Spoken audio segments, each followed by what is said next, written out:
Welcome to DIA Today, Democracy in America Today. I'm Matt Parks alongside Dave Corbin. Glad to have you with us as we explore the ideas behind today's headlines.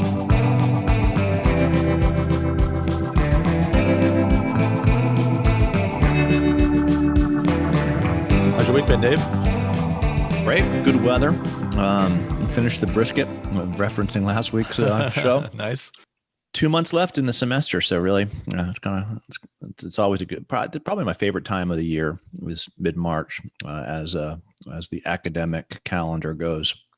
You're about 3/4 of the way through. So, yeah. Well, we're just over half because this was our spring break week, which unfortunately was a week early because spring officially starts on Sunday, and apparently the weather was following the calendar because we had about 35 degrees or 40 degrees and cold and rain. Next week's supposed to be 60 every day. So the students, I'm sure, will enjoy being back in the city for that, but not quite as many opportunities as we would have liked this week to get out and do some things during our break. But still, you're right. We're on the home stretch and there's cause for optimism. We all resented losing the hour of sleep last weekend, but I do enjoy that extra hour in the evening. Yeah. My only complaint with Texas is that St. Patrick's Day is not as big of a deal in San Antonio as it is, say, in New York City or Boston. So doesn't shock me, but some of the cultural adjustments you've got to make, huh? Being introduced to Fiesta instead. There you go. Well, that has its points as well. Now, leading off, we're going to talk about some actually just recently breaking news. About an hour before we started recording here on Friday afternoon, the CDC announced some changes in its guidelines for schools. And so the guideline up until this point had been that students needed to be 6 feet apart and masked. And the consequence of that, as certainly we at the King's College and many other colleges know as well, is that if you have to be 6 feet apart, you can't have as many people in the room. And the rooms aren't big enough to accommodate all your students on those terms. And so even schools that wanted to have students in person and have been laboring to do that have been forced to do kind of a hybrid model where some days you're in person, some days you're at home and trying to navigate those waters. Now, obviously with 3 feet, much easier to space desks appropriately and to allow all the class at the same time. So you can imagine 5 days a week in-person schooling being one of the results from this. Obviously, if school districts adopt policies consistent with these new guidelines. And a lot of this was really in the works for some time. You go back and look at the research on this. There's been indications that 3 feet was good enough for some time. But there was a study that just came out recently of Massachusetts, 200 school districts in Massachusetts, that showed that there was no real difference between 3 feet and 6 feet when it comes to social distancing, at least for the elementary school students. So, this is going to presumably change some of the thinking on all this.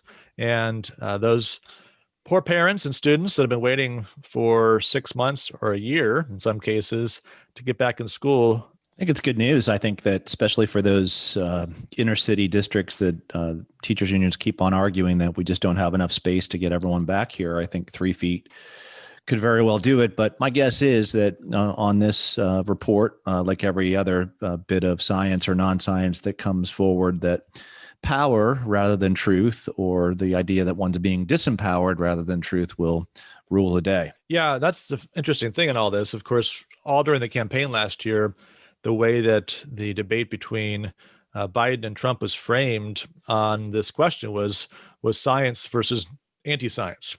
And now that the Biden administration is in power, we're finding that, well, it's science plus in some of these matters, because there's powerful allies on the side of the Democratic Party that aren't eager to follow the science wherever it may lead. An example of that, New York Times reporter spoke to the president of the American Federation for Teachers, one of the two big teachers unions, Randi Weingarten.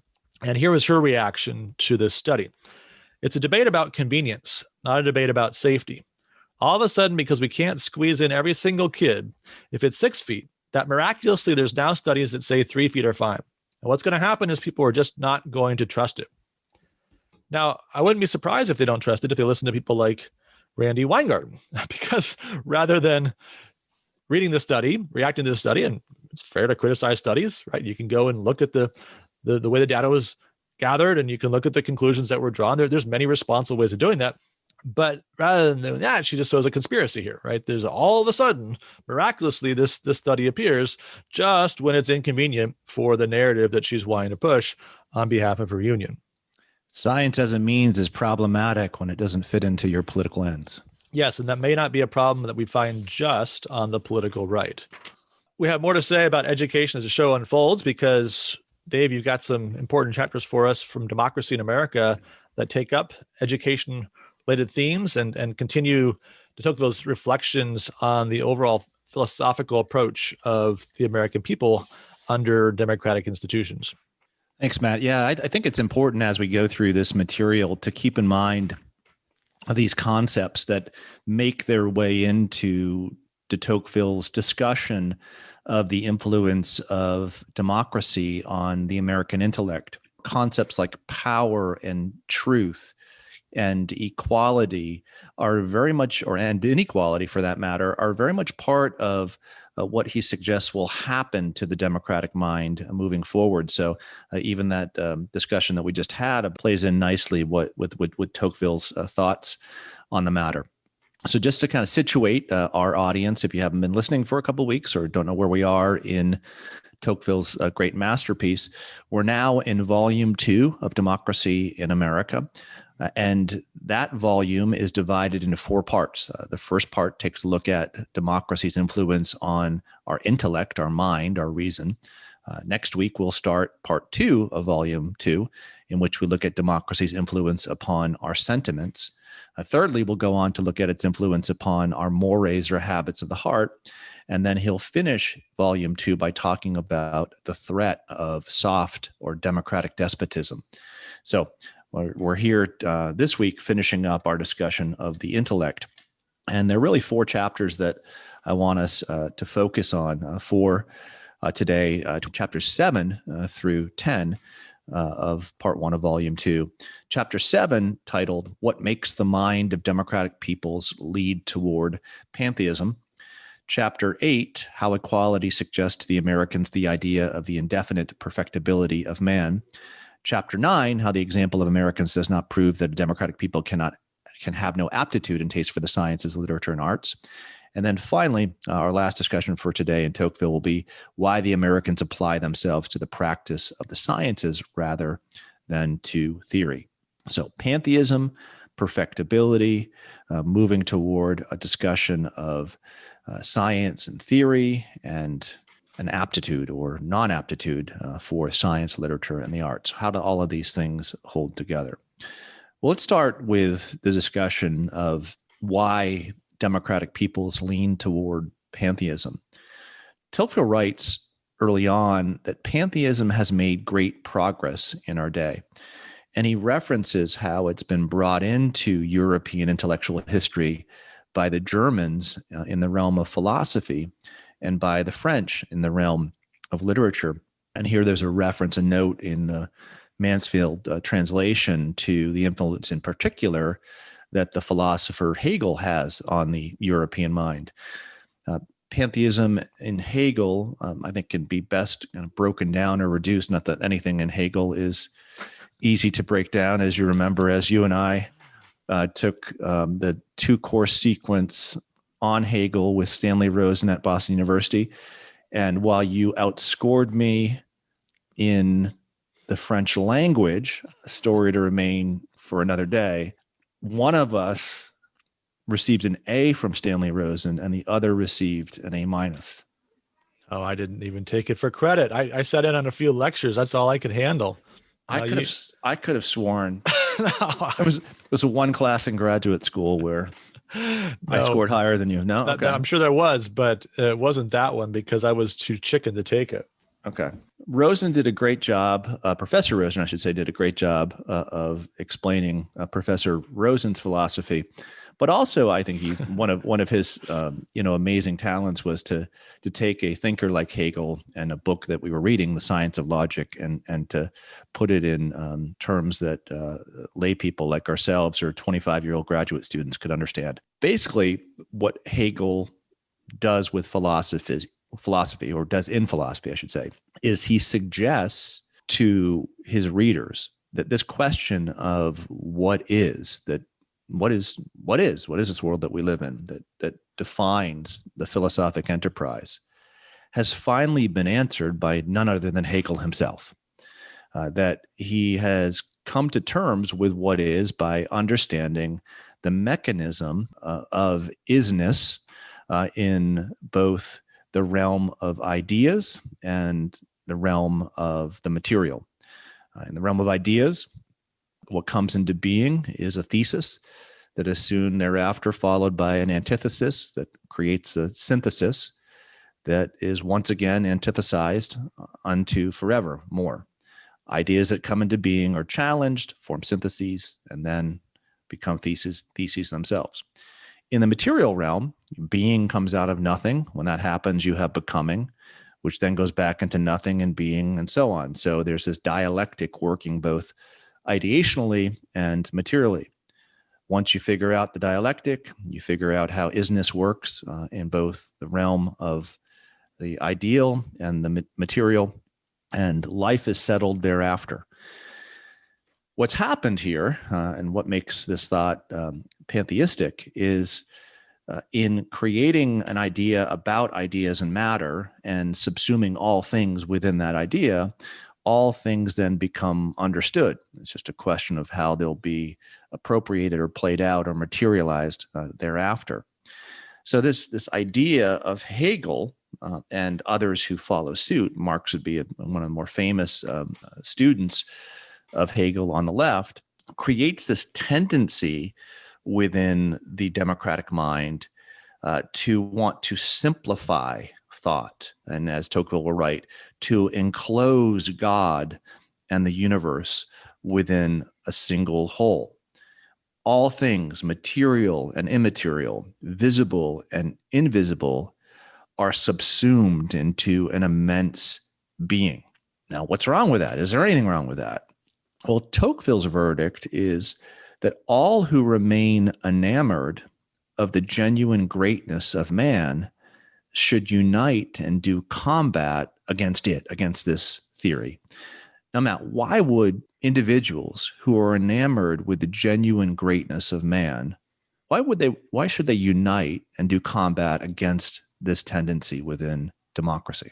One of the points that Tocqueville makes in terms of the political consequences of pantheism is that it really submerges the individual. So all individuals are kind of brought together into a common whole, and of course not just human beings, right, but all of nature. This is where sometimes on the environmentalist left we see kind of pantheistic vision actualized or operationalized, perhaps I should say.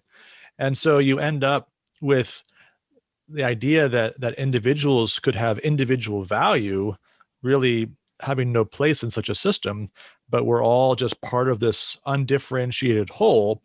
And of course, when you think about how this works in a system like Marx's, when that comes into political reality, it doesn't turn out that it really is just an undifferentiated whole. The people are maybe an undifferentiated whole, the mass, but there's always those leaders, right? There's always the people at the top of the political pyramid who are exercising the awesome power which a pantheistic system allows them to wield as the ones who understand, right? Who have reached the right verdict, right judgment and understanding of the whole. They have the right on that basis to wield power over this undifferentiated mass of people. And of course, the results over the course of the 20th century and now into the 21st century are uncommonly awful as these kinds of ideals are operationalized.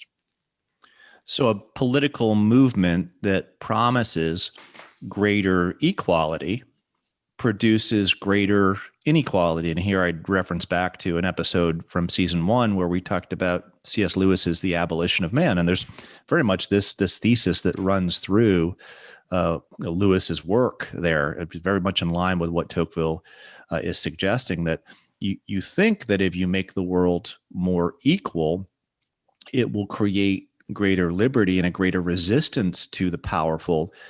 But in reality, if all things are broken down into one or to reduced into one thing that resembles all other things, it allows for, enables for a political situation that produces the greatest amount of artificial inequality. So let's move forward then to the next chapter. So pantheism as a tendency to influence the democratic mind, or to be, for the democratic mind to be captive of pantheism, but also the democratic mind to be captive in a belief in the indefinite perfectibility of man. Tocqueville says that it makes total sense why human beings would think that the better or the more perfected is possible. Quote, although man resembles the animals in several points, one feature is peculiar to him alone. He perfects himself, and they do not perfect themselves. The idea of perfectibility is therefore as old as the world. Equality did not give birth to it, but it gives it a new character, end quote. Well, what character? Well, instead of the aristocratic taste for better that requires greatness and the knowledge that we'll never be able to perfect things, the democratic mind, mesmerized by change, mesmerized by the possibilities open to perfection, considers all things within human reach.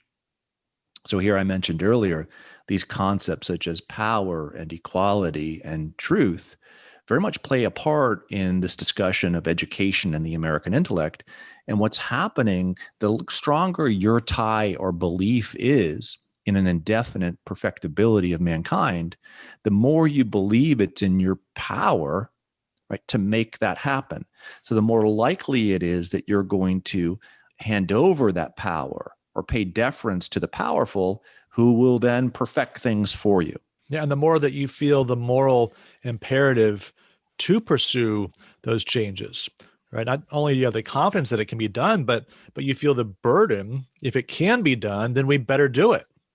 And I think here, we're seeing, if we connect these last 2 points, we're seeing the significance of a rejection of fundamental Christian propositions. And we've already seen how important Christianity is to the preservation of democracy in de Tocqueville's account, because Christianity is strong where democracy is weak.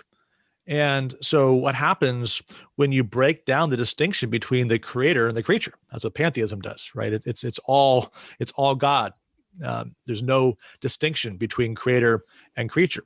And now what happens when you break down the distinction between the holy and the sinful, right? What happens when you start to believe that all of human problems are outside-in problems? It's environmental circumstances that creates bad behavior in human beings. And so if we change those environmental circumstances, we get good behavior. But what if instead, as the Bible clearly teaches, we have a fundamental inside-out problem? It's the depravity of the human heart that has consequences for all of nature, not just in terms of the consequences of the fall that were announced in Genesis 3, but in the way that we interact with each other, in the way that we cause harm.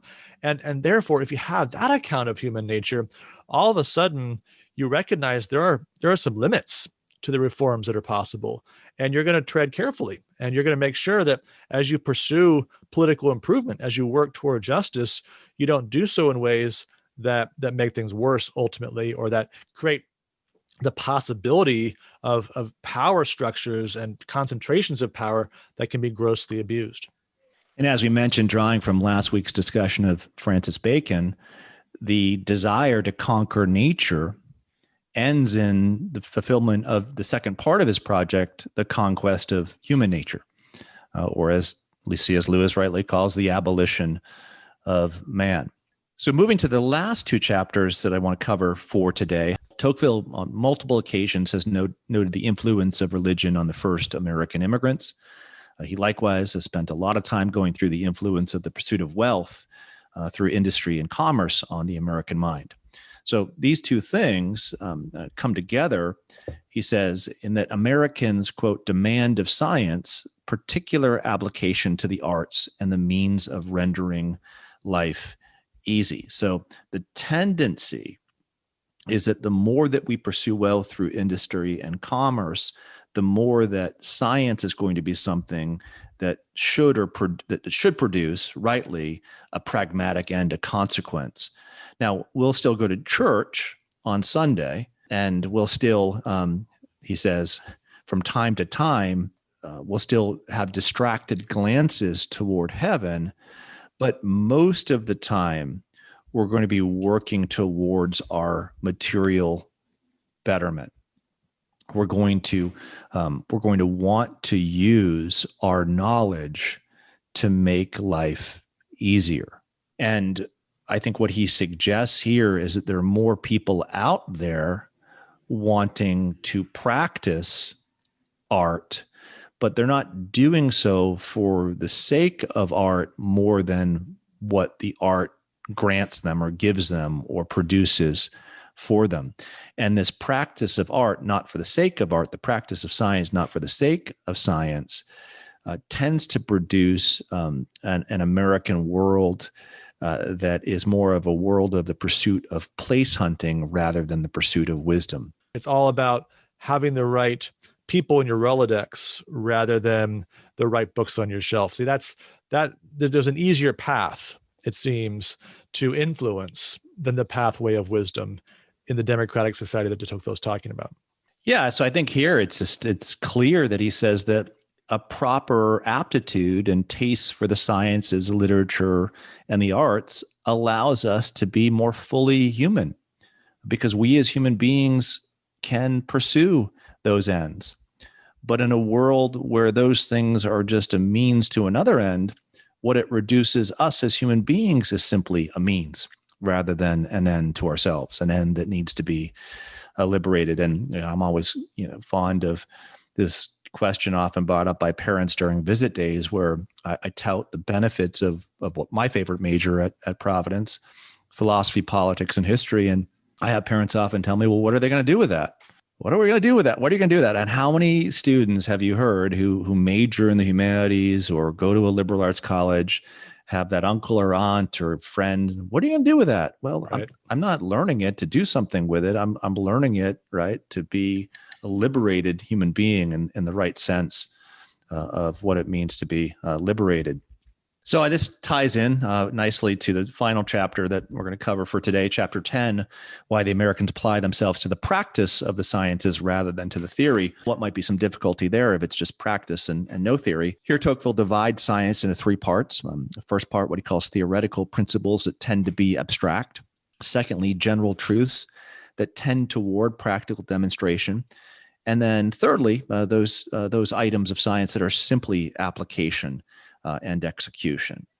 And he says that the agitation and revolutionary character of democracy making meditation difficult, meditation on theoretical principles difficult, tends then to direct our mind more towards application and execution. And he sums up how this will feel in life with a great quote. Most men who compose these democratic nations are very eager for present material enjoyments, as they are always discontented with the position they occupy and always free to leave it. They dream only of the means of changing their fortune, of increasing it.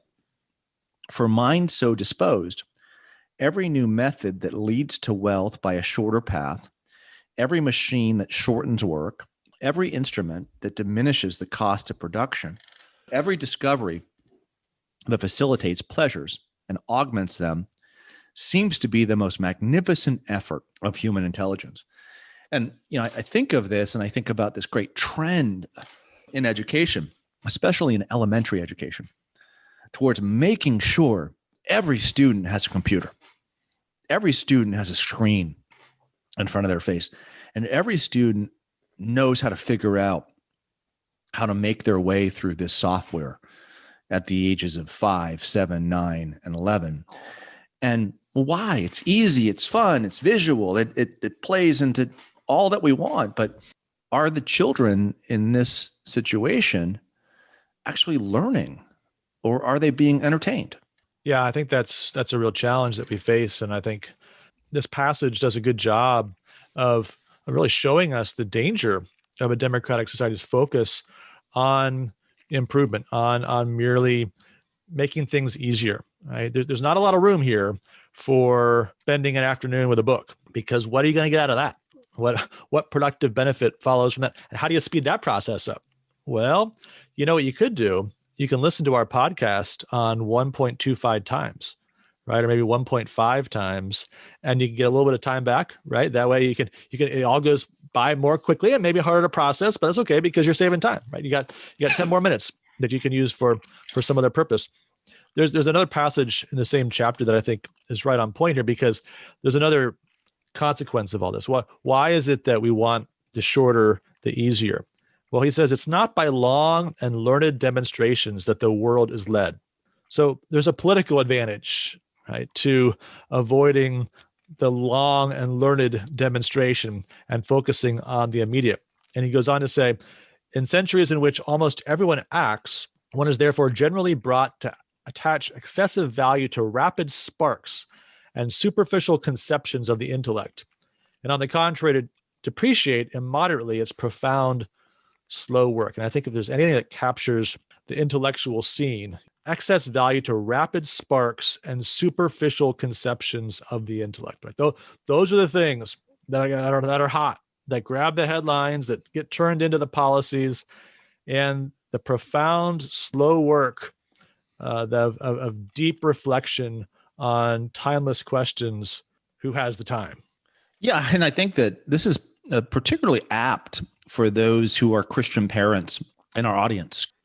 There's a desire among many a Christian looking at a college like Providence and the King's College to say, well, how quickly can my son or daughter get through there? And I'm going to have them earn 60 dual enrollment credits by the time they're 16, so they can go there when they're 17 and graduate when they're 19.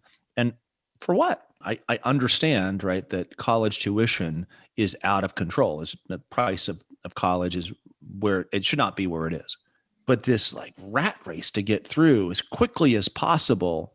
And I'll take my core classes in community college because they're all the same anywhere. It's just this kind of part of this mindset that leads to a degree that is more superficial than real, right? A mind that hasn't actually spent the time required to meditate and to go through a difficult problem or idea or question. And a mind that hasn't meditated on the difficulty of existence is a mind that's going to be prey to ideology. It's going to be prey to simple, resolutions on the political left or political right, to questions that have plagued us since we've been here as humankind.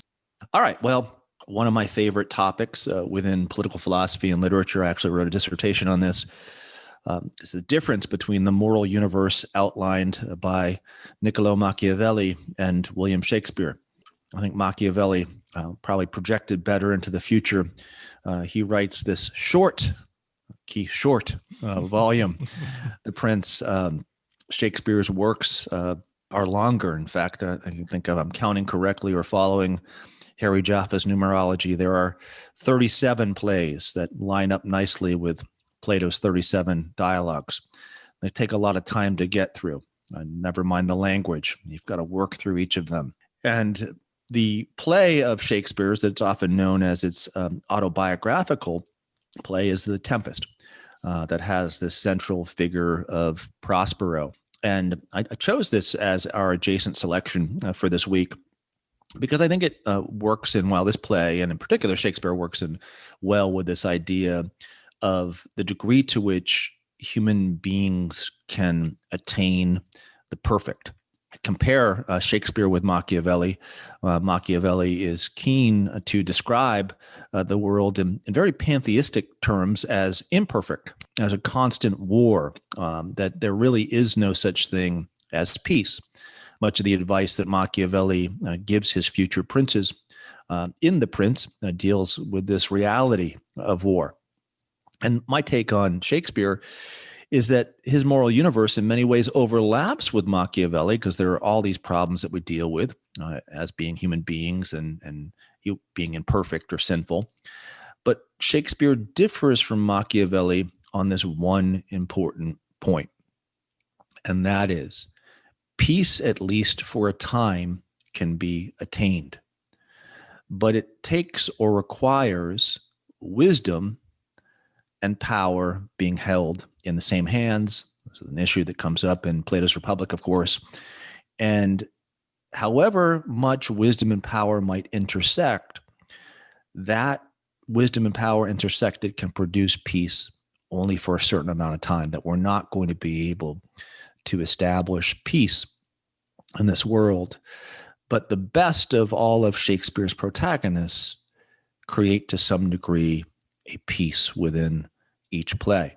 So if you're going to go back and read Shakespeare, I think you'll see the challenge to the piece, usually stated somewhere in the beginning of the plot, and you'll see whether or not that challenge is met or not met by the various characters that lead events forward. And this is also true in the Tempest.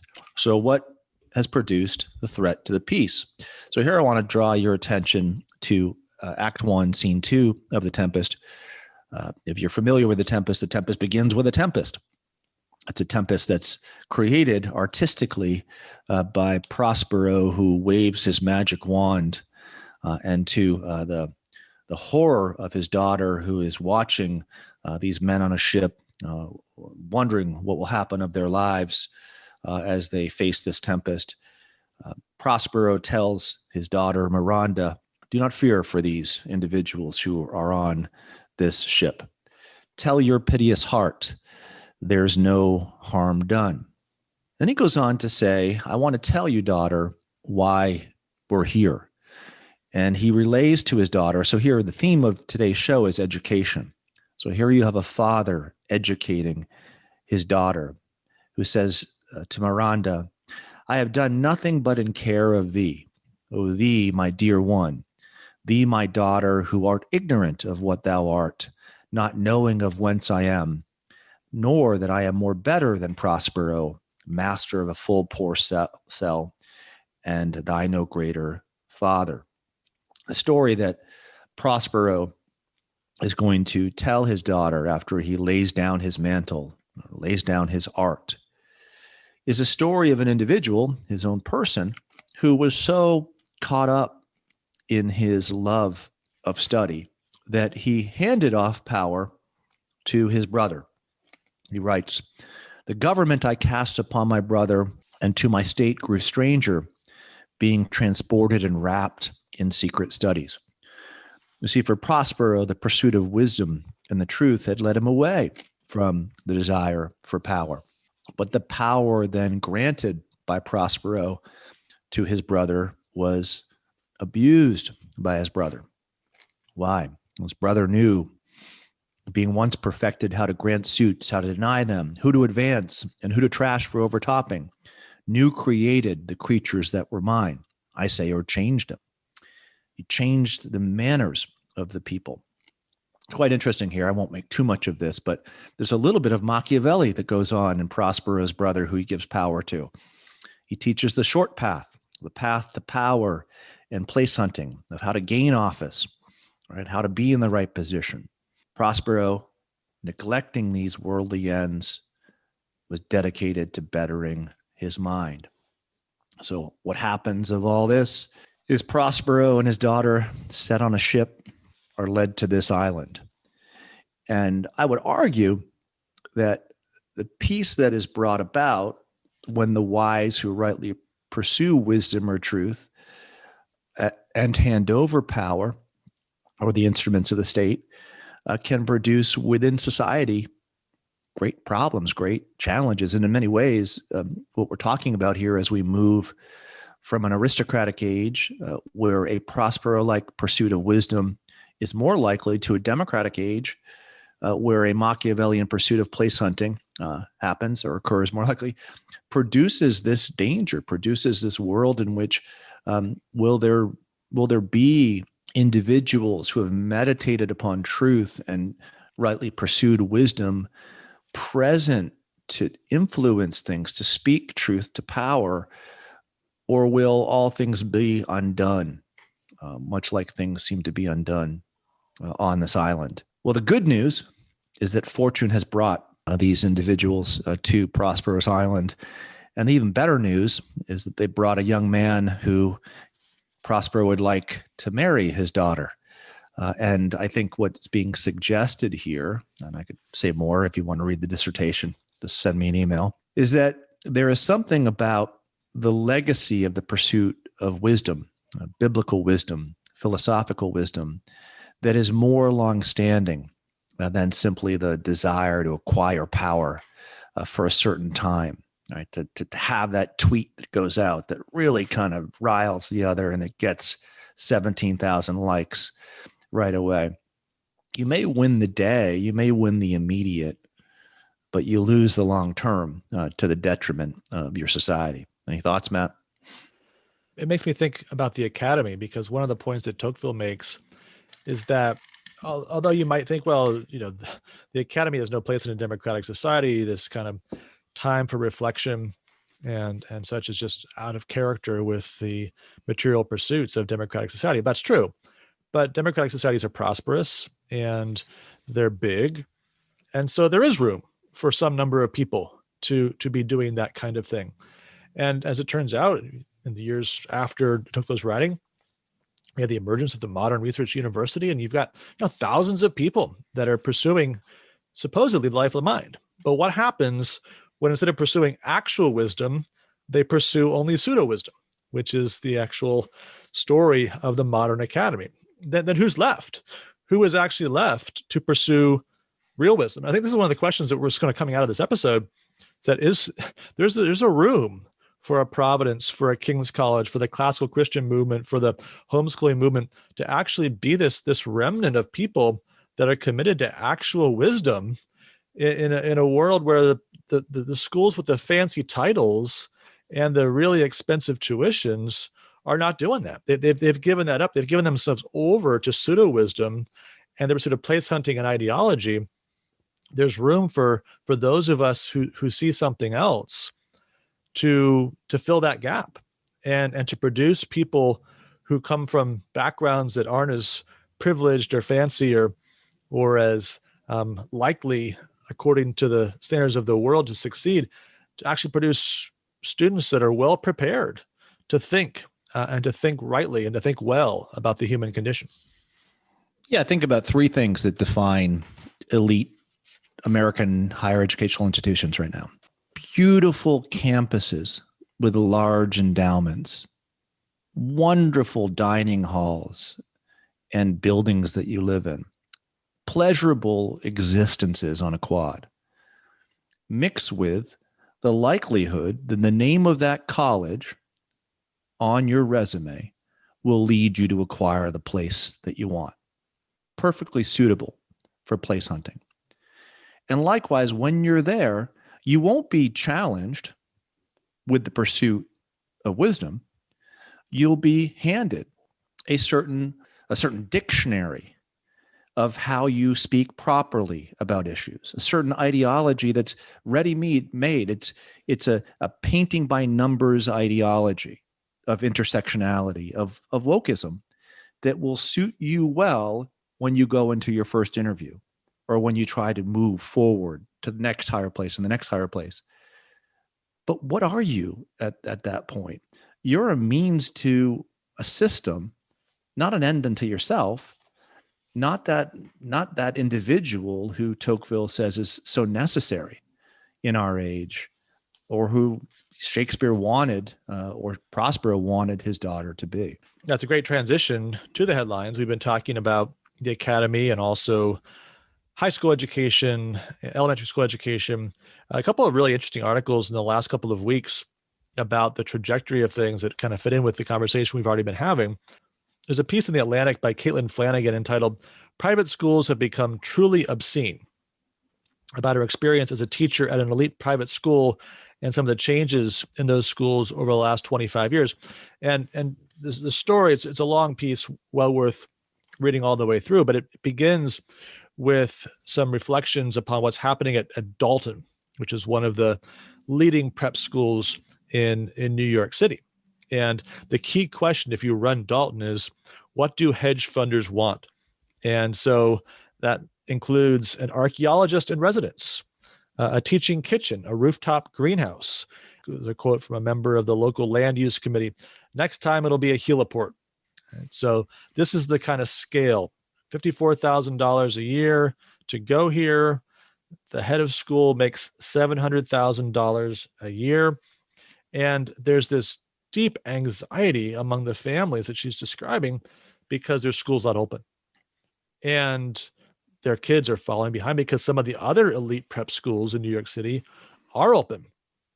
And so what's happening? Says the Dalton parent is not supposed to be on the wrong side of a savage inequality. She is supposed to care about savage inequalities. She is supposed to murmur sympathetically about savage inequalities while scanning the news, her gentle concern muffled by the jet engine roar of her morning blowout. But she isn't supposed to fall victim to one. So let's go back to these realms, ideational and material, as we analyze this. Materially, there is a great amount of inequality. You might even call it savage. So how do you ease your conscience about the savage material inequality that exists that allows you to have helicopters land on your school? You do so by buying into intersectionality as an ideational theory about the world. So you make your conscience feel better by having the latest trend when in reality, you live out a life of great inequality. You live it in every aspect of your life. Key is not that you give up on the privileges of your unequal position, but that you adopt the right posture in thinking about those privileges and the right positions and the right values in the way you speak, so that you're able to salve your own conscience and also keep up your standing among those that you're connected to. Right. So in most of modern history, there was an antagonism. This is David Brooks, between the bourgeois and the bohemians. So what do you have now? Well, you have the Bobo. And I think you now have the Bobo on steroids. Right? The further that we've gone, Brooks writes his book 25 years ago. I mean, the type of thing that you now have to buy into, right, as a bourgeois to maintain your bourgeois status is a type of bohemianism unto just utter irrationality. But that's just what's expected of you. And if it's expected of you, you're going to expect it of your son or daughter if they are going to move forward and hold your place or have your place once you give it over to them. Yeah, one of the schools that Flanagan mentions is Harvard Westlake, which is in Los Angeles. It sent 45 students to Harvard in the last 5 years. So 1,600 students in grades 7 through 12. Tuition is $42,600 for next year, Dave, in case you're thinking about that. Other fees get you up to about $50,000 a year. But there was an article in the City Journal by Bari Weiss entitled "The Miseducation of America's Elite," which also talks about this school and actually begins with a story of the author meeting with some parents in a backyard very, very carefully. No names anywhere in this article. No names anywhere in this article, talking about their concerns about the trajectory of the school. And what is that trajectory? Well, there's lessons in anti-capitalism that make them uncomfortable, given the fact that Charles Munger, Warren Buffett's right hand, and Sarah Murdoch, wife of Lakeland and Rupert's daughter-in-law, are on the board. A little bit ironic that this is an anti-capitalist operation. But then more than that, they're concerned about the woke ideology that's being adopted, the efforts to make the school anti-racist, which they announced last summer. And just the way that this is influencing how their kids talk to each other, how they think about themselves. And fear is really one of the central themes of this article. So obviously the fear of parents, but then there's the fear of the students. And they don't want to talk to each other because they're afraid that when they do that, they're going to talk the wrong way. And if the wrong thing gets put in the wrong place, that could ruin their entire future. Right? They're mindful of just how tenuous their status is, the social shaming that can go along with that. There's children whose parents are involved in this article who are begging their parents, don't get involved in the article. Don't say anything, even if you're anonymous, because who knows what might happen, what dangers might befall them. And it's this kind of mix of almost laughable pretension, right? Because the kinds of success that they're envisioning are so hollow ultimately. But you really feel badly for these kids because they're legitimately fearful that their lives are in danger of being ruined by a parent who's speaking too boldly for the moment. Yeah, the quote that stood out to me in this piece was from a STEM teacher at one of the New York's prestigious prep schools. And he says, What does it say about the current state of that meritocracy then, that it wants kids fluent in critical race theory and white fragility, even if such knowledge comes at the expense of Shakespeare? And then goes on to say, the colleges want children, customers, that are going to be pre-aligned to certain ideologies that originally came out of those colleges. So they don't want to educate. They want those who've already been bought into the ideology because it makes their job easier. He goes on to say, I call it woke weaning, and that's the product schools like mine are offering. That's from someone on the inside. Woke weaning. Yeah, it's striking to think about a college that wants students that have already learned what the college is offering. So what is the college actually for then? Right? Because it is place hunting. What else could it be for? It's making the connection, setting up in life, enjoying 4 years of frivolity and whatever else, because you've already been formed in the way they intend to form you. And now maybe they teach you how to weaponize that in more effective ways. But what else is there? The education side, remember Veritas, right? Harvard, long since abandoned. So the piece concludes that this ideology is now increasingly prevalent at public schools. And interesting development just along these lines last night in California, California's ethnic studies model curriculum was approved by the state's Board of Education for use in K-12 schools. Well, what's involved in this curriculum? Well, you should read Cameron Hilditch's a number of pieces on this, and there's others that have written about this as well, so you can get a lot of the details. But he focuses in on just one aspect of this, some of the teaching on religion, which includes the teaching that white Christian settlers committed theocide against indigenous tribes when they arrived in the New World by murdering Native American gods and replacing them with the Christian God. And then it goes on beyond just claiming this to then lead students through what can only be described really as a prayer to some of these, well, apparently revived, no longer murdered Aztec gods, to help them to pursue critical consciousness. There's actually a chant and a ritual that you're supposed to go through as a class exercise. Yeah, it's interesting to note, right, that for many of the people pushing this platform, all truth is consciousness. This is Hegel once again. So that really that theocide, that how can you really kill a god if it's real, and if you've killed it, how can you pray to it? Well, you can revive it by being conscious of it again, and that's kind of, this is the shift, right? This is what the ideology is suggesting, that there really is no God, right? There really is no nature or human nature. Those are just things that we conquer. All things are projections of power. There really is no such thing as education. There's just power. And this thing that we call education has been a way for peoples of the past to hold power over other people. And I guess the question that I'd have for our audience is that if you believe that there is no such thing as education, that everything amounts to is power, then we're right back in Plato's Republic in the argument that Socrates is trying to make against Thrasymachus, right? That there is a truth that we ought to be pursuing, whereas Thrasymachus says no. Right? Justice, as is all things that we define in this world, is simply a matter of the advantage of the stronger. And that's the crux, I think, of the debate that we have. But I come out of this, Matt, optimistic, and because I believe that 2 + 2 = 4. I believe that the mind that knows how to think knows how to think. I believe there is such a thing as nature. I think there is such a thing as human potential that can be developed. That there is a way to do that, and I think that there are examples of that are happening in education throughout this country, that if followed by more and more people would produce, not for the sake of the result, a college entrance or this or that, right, but a better lived life.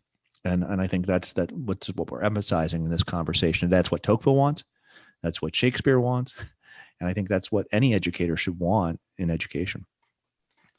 That's a great place to end it. I think we could probably do 3 hours on this if we wanted to, and we may come back to it time and time again. But let's transition to the Gradebook on that note and take our eyes off the clouds and hit the NFL. Let's talk about the NFL free agency, Dave. Monday was a day like no other for your New England Patriots.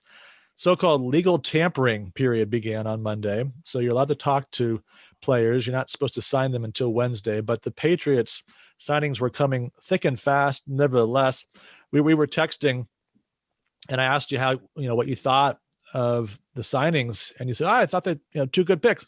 I said, well, actually, I think there's three so far.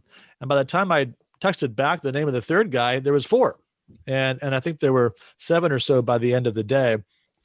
Now, we could make this a really parochial show and grade all those picks, and there's probably been 5 or 6 more since. But we're going to do a little more objectively to avoid too much grade inflation here. So Sporting News put together a list of the top 50 free agents. And so far, nobody in the top 10 has changed teams just yet. 5 of them re-signed with their current team.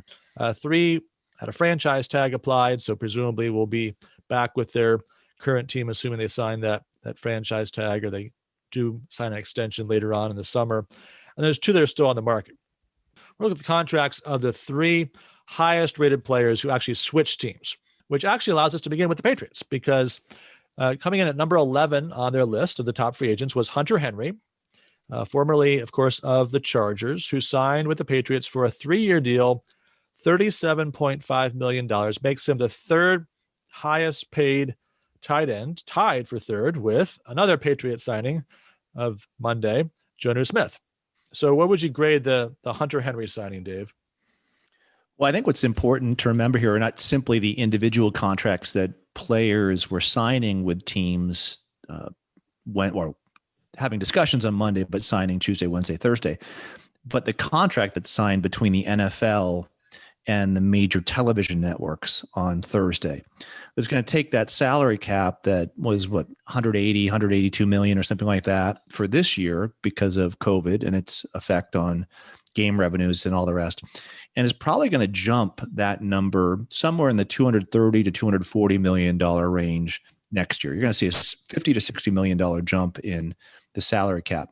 Why is that important? Well, if I were grading each of these things based upon the number $37.5 million over 3 years with $180 million salary cap, I'd probably give this signing a C-. But because there's going to be more money down the road, that $37.5 million, that $12.5 million a year doesn't look so bad. It looks like a B+ or an A- contract, which is why I know you don't want to make it parochial, but I think a lot of what Bill Belichick and the Patriots did this week was based upon their knowledge, maybe perhaps inside knowledge from Robert Kraft, who's on the committee that makes the contract with these television networks, that things are going to change. So I don't see that as a bad deal. Henry's a solid player, probably top 2-tier, maybe 2nd-tier tight end. And we've had a lot of great enjoyment watching Gronk play here. Henry's not Gronk, but B+, money fits with need. Yeah, I think I'd give it a B. 3rd highest paid tight end seems a little bit high for Henry, but like you say, I think he's in the mix near the top of that 2nd tier. He's certainly not Kelsey. He's not Kittle. He's not Darren Waller. But after that, there's a pretty good group in that next tier. And I think, with scheming, the Patriots can make perhaps great opportunities for him to be better than he has been up until this point. So I think that's a solid signing. All right. Second, the number 16 player on that Sporting News list, J.J. Watt. So having been released by Houston, signed with the Cardinals for 2 years, $28 million. Well, if you're a Houston Texans fan, I think you're porting over to the Arizona Cardinals, because first it was DeAndre Hopkins and now it's J.J. Watt. What do you make of that signing? I'd also give this kind of a high grade, probably at least a B, I would say. I mean, J.J. Watt's not his defensive NFL player of the year that he was 5 or 6 years ago, where he just, you were just so worried when you were playing them that he was just going to destroy you. But some people call him just like an inhuman presence on a team, and you kind of see him on the sideline. He's just kind of ecstatic, and that brings a certain level of leadership to the Cardinals that I think they, as a young team, need. So I think he'll rub off well on that team and help them out. And they're I think they're an exciting young team. So yeah, I'm going to give that a B. Yeah, I agree with that. I think the leadership side, he's certainly still a player, a high caliber player, maybe not quite Pro Bowl, but near Pro Bowl caliber. So 2 years, $28 million seems very reasonable for that quality and those qualities for a team, like you say, that's young and talented, but needs some of those veterans. All right, last signing we're going to talk about, number 19 on the Sporting News list, was Corey Davis, wide receiver, late of the Titans, now signed with the Jets for that same magic 3 years, $37.5 million. I hate to give the Jets an A- for anything, but I'm going to give that signing. I hate to give the Jets anything, but I'm going to give them an A-. I wanted the Patriots to sign Davis. He reminds me of a player who I just think is just amazing at that position, DK Metcalf, who plays for the Seahawks, just big, fast, can just do it all. Jets going to have a new quarterback next year, I think, someone that they draft. So you better have someone he can throw it to. So I'll give that an A-. I don't think $12.5 million for a player who could be next level is that much.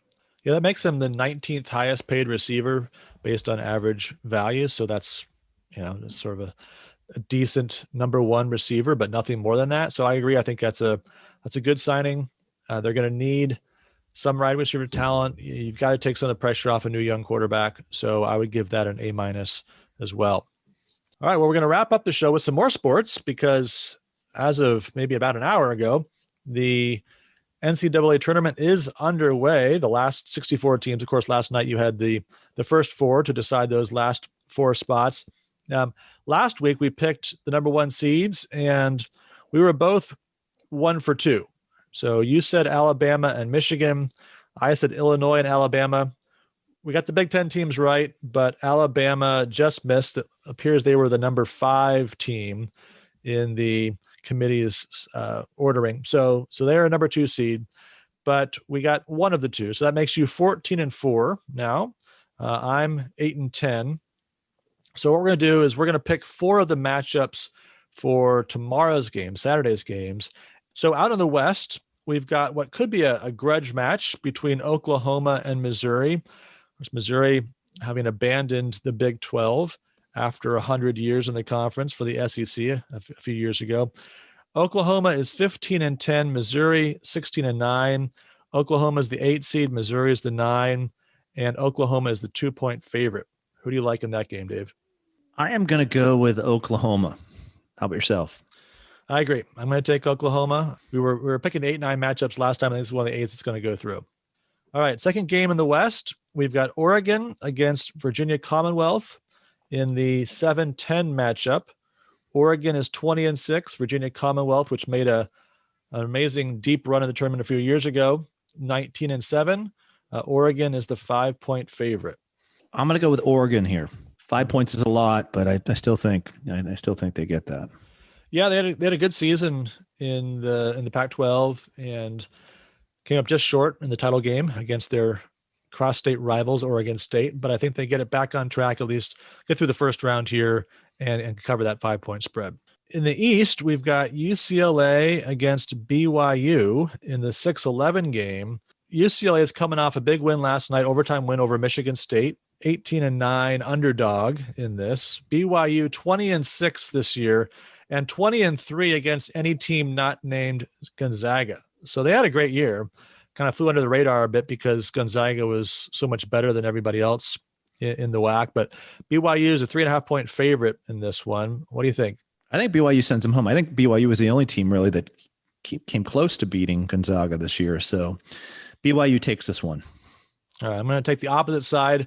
I read a story about how some of these teams coming off the play-in games have some momentum going forward, not so much the 16 seeds who have to go up against the number 1 seed buzzsaw, but those 11 seeds that come in against the 6-11 games tend to do pretty well. So I think this might be one of those upsets. I'm going to take UCLA, especially with the 3.5 points. I feel pretty confident about that one. All right, lastly, our second game in the East, Colorado and Georgetown, the 5-12 game. I don't know what happened to Georgetown, but they had this amazing run through the Big East, capped off by a 25-point win over Creighton, who's the number 5 seed in the West, despite that. And Georgetown, of course, is the 12 seed here. Colorado, the 5 seed. Makes sense. Colorado's 22-8 on the year. Georgetown, even with that tournament run, only 13-12. Colorado, the 5.5 point favorite. Can Georgetown keep it going?